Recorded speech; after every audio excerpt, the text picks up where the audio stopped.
All right, good afternoon, everyone, and welcome to the Center for Global Development. Welcome to the, let me get this right, RISE Country Research Vision and Planning session. The main point of this whole event is for everybody in the room to come away, well, hopefully excited, but also having their questions answered. We'll have a long time for Q&A at the end, but I'm completely okay. If you don't understand what we're talking about, please raise your hand and let's take questions along the way if they're pressing. What is RISE about? Why are we doing all this? Kind of one of the starting points is that there's been incredible global success in the movement for universal primary education and universal schooling.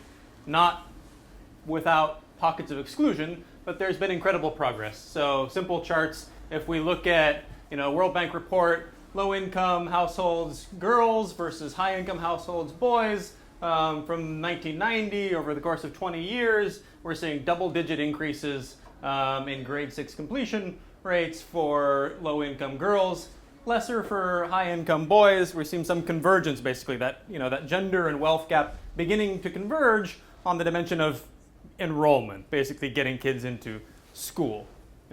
Obviously, some of us know, conveniently we don't have, say, girls in Pakistan on that graph where you would see less impressive numbers.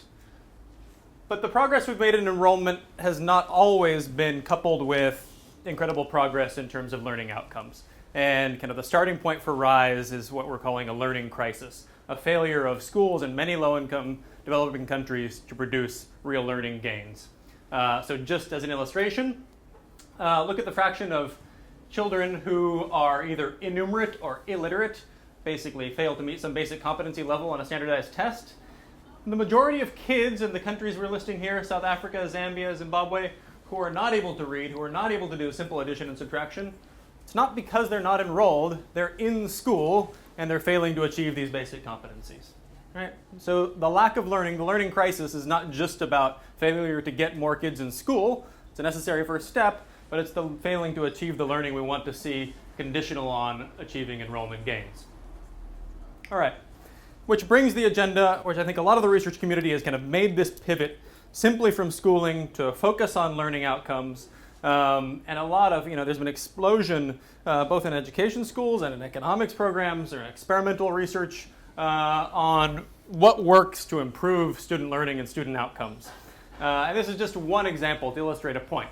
This is from a recent meta-analysis of ICT programs, computers in the classroom essentially, and their effects on learning outcomes, on standardized tests. And what I want to take away from this is there have been a lot of attempts to measure the impact of putting computers in classrooms. Is that the answer? It's a very kind of isolated intervention to improve learning outcomes. And we have kind of the full range of answers. We have everything from it has a positive and significant effect of half a standard deviation, that's an RCT, well identified, all the way down to a negative, significant, large effect, perverse outcomes from a computer-assisted learning program in India. So incredible heterogeneity in the results. Now, that probably has something to do with the different contexts where these different programs are happening, but it also has something to do with the different designs of the different programs. We're lumping a lot of things into one category of ICT or computer-assisted learning. But we don't yet have a good theory of why this works some places and why it doesn't, what elements of the program were important and which weren't, what complementary policies and programs needed to be in place and which didn't. So this is just kind of one example of how much, but also kind of how little we understand at this point. We had, some of you hopefully maybe tuned in online last week. It was a Thursday and Friday. I've lost track of time already. We had a kind of academic-oriented conference, kind of launched the RISE program in Washington, D.C. Had lots of education researchers come in and discuss kind of what they're doing now in this space with an eye towards where we should go from here. And I just want to reflect on a few of the presentations I saw as kind of elements that we saw coming out of what systems research might look like. One of the things that came out was a focus on complementarities. Not just on an individual policy intervention and does it work or not work, but what are the complementary policies and pieces and institutions that need to be in place. Examples from Indonesia and Tanzania. So this is a paper that Karthik Muralidharan talked about in Indonesia. Indonesian government introduces a policy to improve teacher certification. Teacher certification is going to come with a doubling of teacher salaries in primary schools. and negotiated as part of that a change in how teachers are promoted and held accountable for learning outcomes. So kind of a civil service reform coupled with a major increase in teacher salary. Well, across all points of the test score distribution, the proportion of kids who were exposed to an accredited teacher went up dramatically. So they succeeded in the intervention, but the whole kind of accountability and civil service reform portion was dropped, and the outcome was across the board, the entire score distribution, zero gain in test scores from the doubling in teacher pay. Now what we take from this is not that teacher pay doesn't matter and we shouldn't raise teacher salaries everywhere or anywhere, but that there are obviously other things that need to be put in place, and we failed to learn from this what those were because they didn't get carried out and implemented. Scale and implementation, teaching assistance examples from Kenya and Ghana. My own work has been trying to kind of replicate successful programs of working with teaching assistants in classrooms in Kenya, a successful NGO program that was able to produce kind of the standard 0.2 standard deviations increase in learning outcomes, reading and math. When the government Ministry of Education tries to replicate the same program with the same budget, implementation falls apart, there are salary delays, teachers are not where they're supposed to be, and ostensibly on paper the same program falls apart, produces zero gain. We had at the conference last week Andy Duflo talking about a similar program in Ghana where a kind of a loose description of what it was about was trying to get the NGO program and the Ministry of Education program to marry themselves together and do some sort of joint implementation. And they had, this is purely coincidence, the scales aren't really comparable, but basically an intermediate treatment effect in terms of outcomes. And the last bit we talked quite a bit about on the second day of the conference last week was political economy and needing to bring in a political economy angle to the research we're doing. We had Michael Kramer talking about a voucher program in Colombia, 125,000 scholarships in the 1990s for poor students to attend private, what ended up being mostly vocational schools. And there was a rationing of these scholarships by lottery, setting up a long-term research program that's been going on for at least a decade now. And they see increases in tertiary enrollment, reduced fertility among the girls, increased earnings at age 30 by about 10%. So big outcomes. And their kind of public finance calculation is that just the increased tax revenue you get from the increased earnings from this program is enough to pay for the program. A huge gain for the government. And yet, some of the policy people in the room were raising their hands and saying, but I work in Colombia, they've canceled that program. Some of the best minds in education research have shown that this was a huge success, and yet it doesn't exist anymore. So what went wrong? What happened? What didn't we understand? And what do we need to understand about a program like this better? These are going to be large, kind of multi-year funding opportunities for a relatively small number of teams. We're putting most of our eggs in a very small number of baskets. That means there's going to need to be big organizational capacity. This is not something that the night before the due date you can sit down at your laptop and hammer out a proposal and mail in. We're expecting, big collaborations, possibly among multiple institutions, to put in serious bids. Some common focus. This is not, a completely open call. We have a kind of a common focus on how to achieve a dramatic increase in learning levels, but in very different places, possibly through very different pathways. So some commonality in what we're doing. What we're kind of expecting in the winning bids, and I will come back to this again and again, but there's going to be a strong institutional presence and research participation in the country of study. We don't see this as something that can be completely phoned in or dialed in from the UK or Europe or the US. There is definitely an expectation that there's going to be strong international research involvement in all of these programs, which is why we're standing here talking to you. But we're also, from here, going to be, I'm not, but some people around, well, I will be getting on one plane, I guess. Well, we'll be heading off to do similar meetings in Dar es Salaam, Abuja, Islamabad, Delhi, Jakarta, and so on. So we really want to emphasize that this would be collaborative with people in the countries where you're doing research. Multidisciplinary teams. I'm an economist. This is not just about economics. We really want and are committed to not just multidisciplinarity across the different the different proposals, but within each of the proposals. And then this collaboration and coordination thing. Like I said, these are not completely autonomous and isolated programs where each team would be working on their own thing without talking to anybody else.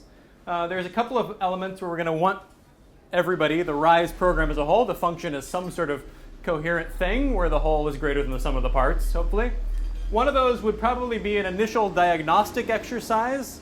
Lant Pritchett, our research director, who I should have at least introduced by name at the beginning, Lant Pritchett's taking a strong interest in kind of working with the teams to do a diagnostic that would help inform a clear analytical framework for the rest of the research. And this would probably be a working paper that would be expected from each of the teams. That wouldn't be a huge slice of your time or budget, but just as an illustration of the kinds of, there would be some outputs that would not be just for teams to write their TOR, their own TORs completely in isolation. And similarly on learning metrics, this is not a program about defining a unified testing system for all countries. And we don't want to put huge time and effort and budget into that. But where it makes sense to do things in a comparable way, we want to take advantage of that comparability if we can. And so what we see is sort of an opt-in, kind of a voluntary approach to harmonization among winning research teams. Not that anybody would be beholden to use a specific metric, but that kind of principal investigators and all the teams would be expected to come together and bang their heads together and get as much comparability as they can without compromising their own research needs and their specific program. We're very attentive to the fact that you get geniuses involved by letting geniuses do whatever they want to do, that you get the best organizations and the best researchers excited about things by giving them scope to do their own thing, and we're going to try to tread lightly in terms of taxing researchers so that we don't scare people off too much. We're dovetailing pragmatics with substance, and so just to be, we're going to talk a little bit about the pragmatics of the overall research agenda, the sequence, timing of bidders, what kinds of research the overall program is looking to fund, nothing about results, nothing about T-tables, nothing about that. So if you don't want to hear that, you can go in the other room and chat with other people about other things. If you do want to hear that, or if you know someone out there who wants to hear that, come in. So we've sort of we want to separate the audiences because this is a very different thing than what's gone on so far. So I am going to, I first want to talk about the research scope, and then we will get into organizational structure. And as we get into organizational structure, you'll see how this overall research agenda is being managed. And then I will turn it over to Karen, who is part of the management of the research structure, to talk about some additional details. So the overall research endeavor is being funded by DFID, which is the British Agency for Assistance, and they have set up a research program in order to precisely look at these issues of systems and how systems can be transformed to overcome the learning crisis. So it takes for granted a lot of things. This is not DFID's only support to education research. DFID has many other supports to education research of very many types, but this is one component of the research, and hence think of this as one narrow sort of, this is a product in the space of people that are funding research that has these specific agendas, rather than that DFID or anyone else thinks this is the entirety of the research agenda that needs to happen in education. So many, many, many types of research, disciplines of research, modalities of research need to happen in the world. This is just the one that we happen to be doing. So we want an analytical framework for how systems function, how system change happens, why it doesn't happen, and how reform and success doesn't happen. We want to measure, those are the questions we're asking. We want success measured by learning gains. We're not looking for success as measured by having done what you thought would lead to success. We want success measured by some concrete outcome, in particular learning gains. we're trying to, through this overall research agenda, build a community of practice of people interested in growing systems research. As Kara mentioned, it took a while to sort of say, geez, in the domain of research on health, you've got these people doing clinical trials of drug to disease outcome. There's this larger systems research. How do we build that body and community of practice? And it is a research agenda. One of its outputs is intended to be publication in top journals. It's meant to produce the kinds of rigorous evidence that can stand up to any kind of scrutiny. The system research characteristics, so what kinds of research are we looking for? We're looking, again, for research that's hypothesized to affect learning. And again, I say this in the context of there's lots of things it could be about, but this does not happen to be about enrollment. It's more about the learning of the kids that are now in school. We're looking for scaled or potential scale for things. We're not looking for the boutique things that could be done in 6 villages or in 6 schools. We're looking for things that have potential for scale. We're looking for things that are fit to the context. Again, we're not, and partly defining by I'm saying what it is and saying what it's not. We're not necessarily looking for research into the best practice of what Finland did, but what are the reforms that can actually happen in these contexts that can lead them from where they are to where they want to be? So we want to research things that are fit to the context, potential for success, support of implementers, meaning the kinds of things that, again, in these contexts can and will be scaled by people who can implement it, and a focus on basic education. There's lots of other domains of education. The education system consists of tertiary education, consists of vocational education. That's just not our focus. Our focus is basic education. So we're looking for things in basic education that can generate the support of implementers to have high success, that are fit to the context of the country in which the research is done, has scale or potential to scale, and has there's some learning chain of the type Kara was showing about health. There's some causal chain in which the outcome of the causal chain is learning gains. Right? This can take many forms. It can be one or many forms with system elements or automation. It can be a whole or a part of the system, meaning all systems consist of sort of the overall system, and then there's components of system like assessment, components of the system like how teachers are pre-service trained, selected, hired. There's there's parts of systems about school autonomy. There's parts of system about how it interfaces with non-state providers. The research can be national or subnational, and the time horizon, in some sense, can be past, present, or future, in the sense that not the distant future, obviously, but meaning these could be reforms that are about to be undertaken that we're going to track over the course of their implementation. It could be we're engaged with research on programs that are now happening.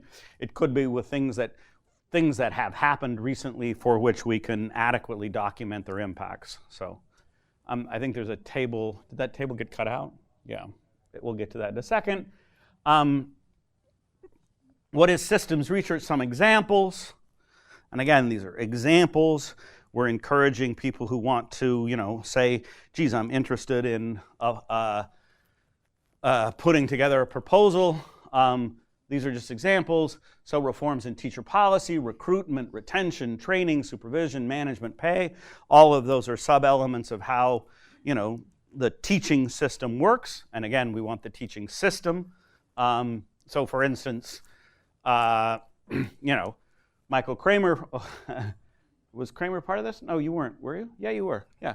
Kramer has an interesting paper in Kenya about the contract teachers and how the contract teachers outperform in Kenya, right? That's an interesting element of teacher policy. Would be more interested in how you take that to scale. What does that reveal about the way in which teacher policies can have impact on learning and how you would take that to scale? Student assessment reforms. One of the components of systems is how are students assessed? How do those assessed feed back into the changed practices? How do the student assessments affect student careers? How do the assessment systems affect all kinds of things? So student assessment is a subcomponent of a system reform. Increasing teacher or school autonomy. That is, what are the kinds of things that schools are capable of doing? What are the kinds of things in which schools are, dictated what they will have to do? Or are we changing the scope of things over which schools can exercise autonomy and make choices? So again, the example Kartik was giving of like, okay, we're going to have each school develop its own school improvement plan and give it autonomy to choose certain things. That would be an interesting, again, systems research thing. Teaching to the level of student, which is basically things around curriculum reform, things around how you change kind of how the curriculum meets up with a student, would be an interesting subcomponent. Low-cost private schools, again, all of these are examples of, and we're not limited to, but these are the kinds of things we're thinking about. Does everybody get this? Meaning, I'm not trying to be doctrinaire about what constitutes system reform, but we're trying to differentiate system reform from what isn't system reform. What isn't systems research is, necessarily small, geographically limited, input-oriented interventions without complementary system reform elements.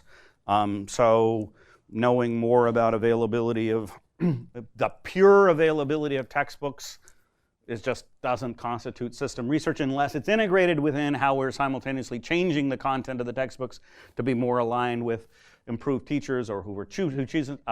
Pure focus on enrollment. Again, we got nothing against enrollment. We're huge fans of enrollment, right? But it's just not the thing in which incremental research of the system type is needed.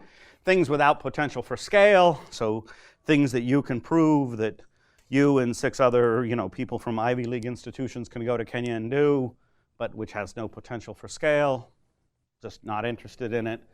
And sort of what fits in this is things designed solely by researchers we're a little bit leery of, right? Meaning if the researcher is in fact designing the implementation, it may well lead us to, without deep local engagement, it makes us a little nervous that this isn't the kind of thing that has potential for scale in the country. And then here's just the time element. This is past, present, and future, right? And sort of proximate sort of inputs-based components of systemic reform, major systemic reform. Our interest is more here. Meaning we're interested in research that's going to follow the implementation of components and or major system reform that provides us, information about their impacts.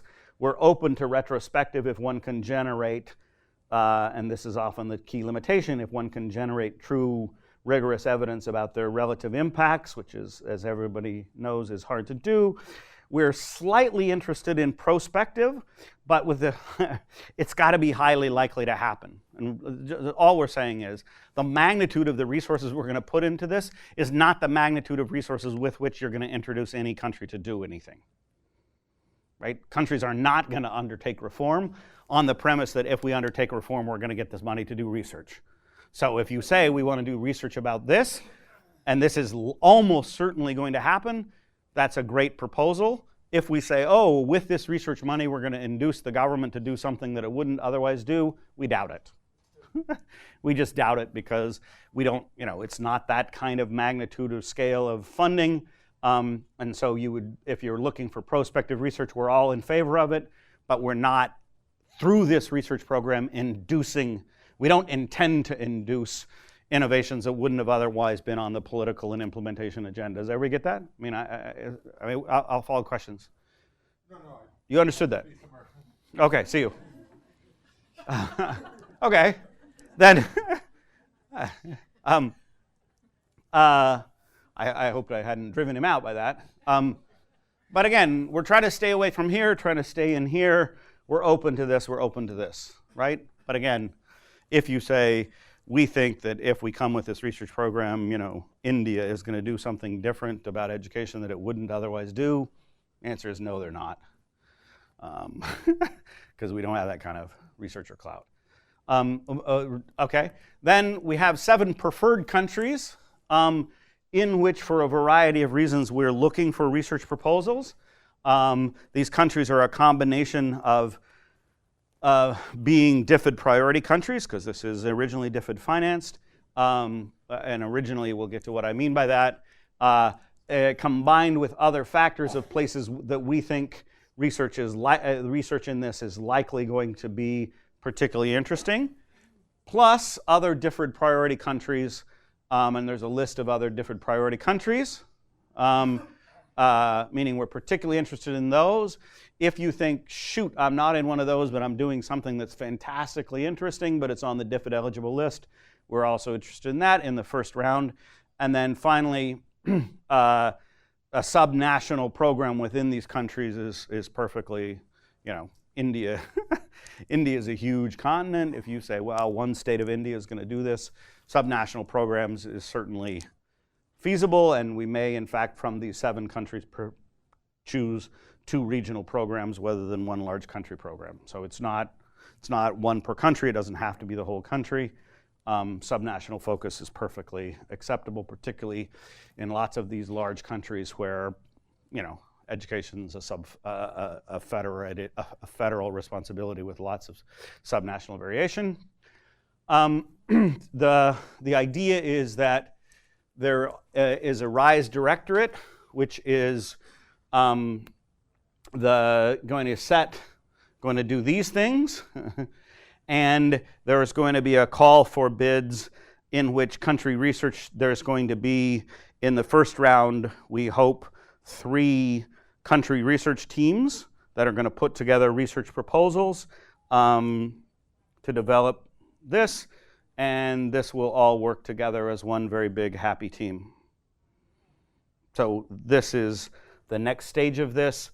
There's an intellectual research team that consists of a variety of disciplinary and research and practical approaches to the field of education that have been meeting with us in order to help us develop the terms of reference and proposals that we will use to submit to sort of solicit bids. Once those happen, those will work in a supportive, not management sense, and then manage the program will flow through the RISE directorate. Ideally, we think the country research teams that are going to be the proposals that would be funded under this research program are going to consist of in-country and international education and methodological experts working together, meaning we want the teams integrated into the domestic policy dialogue, because in order to know what's really going to happen in the country, what's likely to happen in the country, what's likely to have support of the implementers, what's likely to be useful, you want people that actually know the country rather than arbitrage on where has a natural experiment happened where I as a researcher can take advantage of it, right?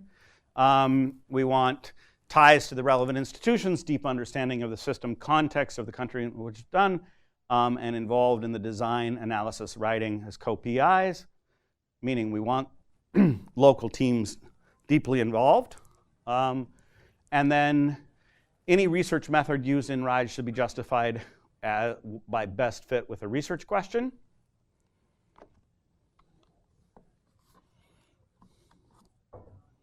Which I hope that's not too subtle, meaning if you want to do an RCT, we will certainly entertain an RCT. If you don't want to do an RCT and you think the RCT methodology isn't the best fit the research question you have, we're open to a wide variety of things. We're open to qualitative approaches, we're open to quantitative approaches, but in the proposal would justify why the approach being taken to the research is the best approach to produce rigorous evidence about what you're trying to trace out. So we are not asking, so range of quantitative and qualitative approaches, process case and impact studies, output is the highest research standard in the relevant discipline. This is not a call for RCTs. This is not a call for non-RCTs. This is a call for research into interesting questions about system reform in education that will lead to system learning gains, and whatever methods you think are appropriate to trace out not all of the causal channels through which that will lead, we're open to that. So I don't know if you noticed Kara's presentation. It was a very intriguing presentation of how would we trace out all the causal paths, how would we establish plausibility of the causal paths. So we're interested in rigorous research about really complex and important questions about systems, and so we are not prejudging that any particular methodology is the appropriate approach to that those sets of questions. That said, we're looking to produce research, and we're looking to produce research that's the highest possible standard. Does everybody get that? I mean, it's there's all kinds of tensions going on in lots of disciplines that I'm skirting over, but that's what we're doing, okay? So that's... What? No. No. In fact, one of the members of our intellectual leadership team is a sociologist who specializes in ethnography, but she specializes in ethnography that tracks how the stakeholders in the system perceive the reform and why different narratives about the reform, in fact, often ends up being a blocking factor in why reforms don't happen. So she does research into why, for instance, the different narrative coming out of the Minister of Education versus what the teachers are having. But if you're doing ethnography, it's the highest possible research standard in how to do ethnography. So again, if we think that a key component in blocking implementation of reform is different underlying narratives about what the reform is about as it percolates across and through the system of parents, teachers, administrators, politicians, we're perfectly open into research that traces that out. Really open to it. We have added a member of the intellectual research team. One is Kartik, one is Susan Watkins, who's a sociologist who does narratives. So when we say multidisciplinary, multi-thing, we mean it because we've assembled teams that are sympathetic to all. We've assembled an overall team that's sympathetic to all approaches. We strongly encourage, as you might have noticed, kind of use of standardized metrics. The more in which you can make your research comparable to other things that are happening in the field, the better. That said, we're not dictating that one uses a particular method, but we're not encouraging you to invent a new method where one exists. So if there is a method for measuring what you want, a method that other people have done, we'd encourage you to say, gee, if I did it this way, it would be comparable to things that have gone before. So there's measures of learning assessment, and they're out there, and there's lots of them, and we're not encouraging you to create a new one. There's lots of intermediate measures, like if we want to measure teacher classroom practices, there are lots of ways to measure classroom practices. The World Bank has spent decades developing service delivery indicators, measures of practice, so we encourage people to make their research as comparable as possible to other things.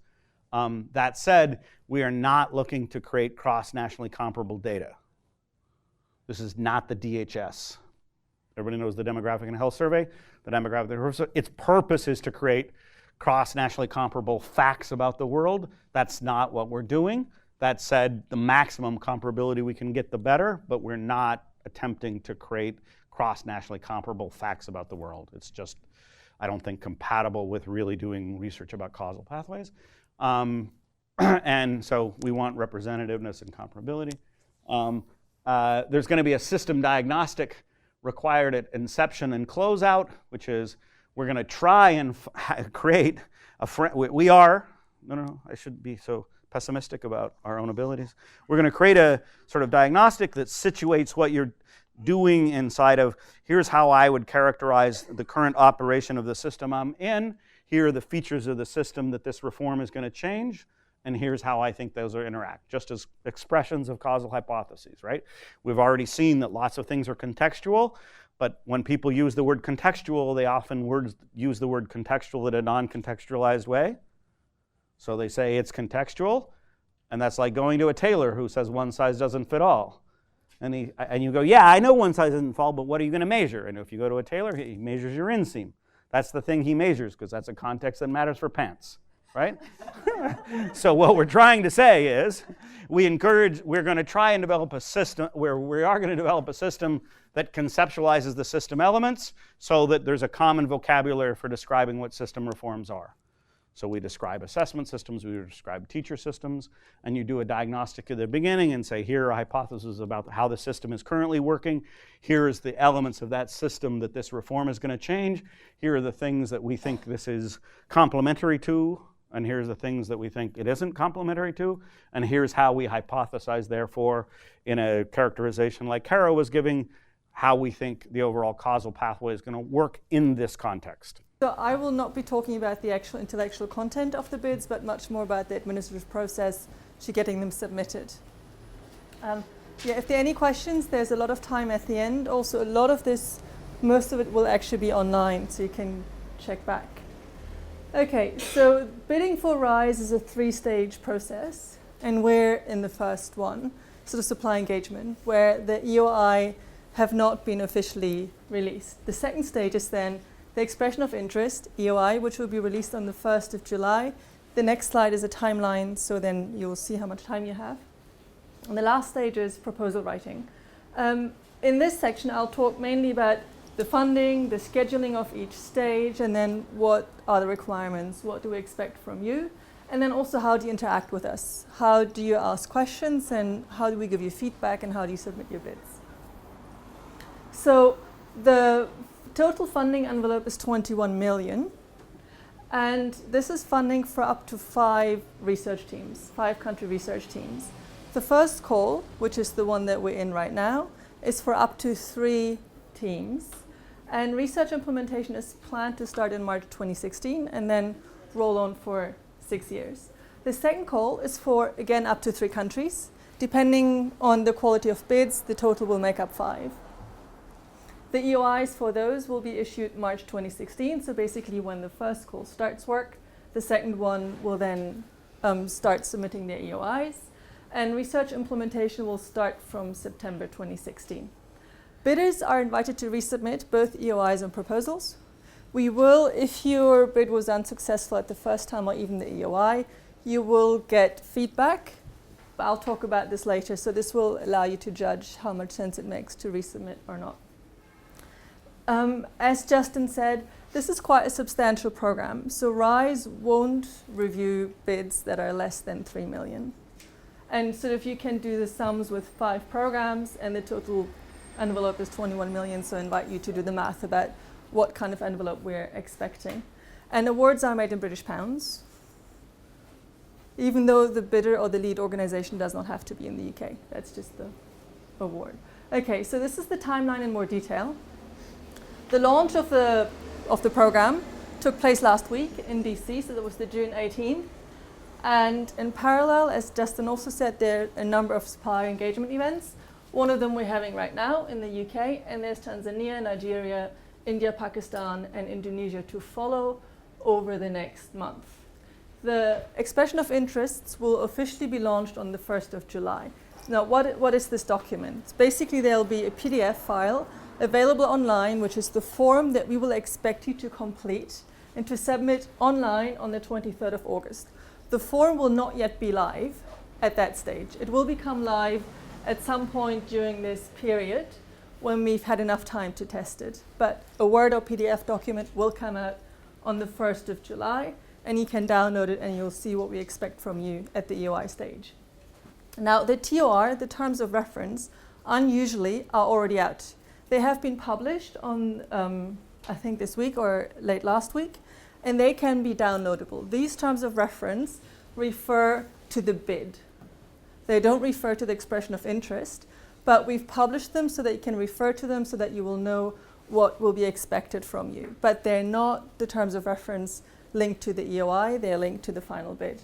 The requirements for the EOI will be published on 1st of July. And up until 23rd of August, which is the submission date for the EOI, we would encourage you to start asking us questions, but also build consortia, etc. After the submission of EOI, we'll be reviewing them for 2 weeks. We've made huge efforts to compress this to give you as much time as possible to then go back to writing. And you'll hear from us by September 7th about if you're invited to bid or if you're not invited to bid. And you then have until the 1st of November to write your proposals. The notice of award after you've submitted on November 1st, will be no later than 4th January. So this is quite a long time.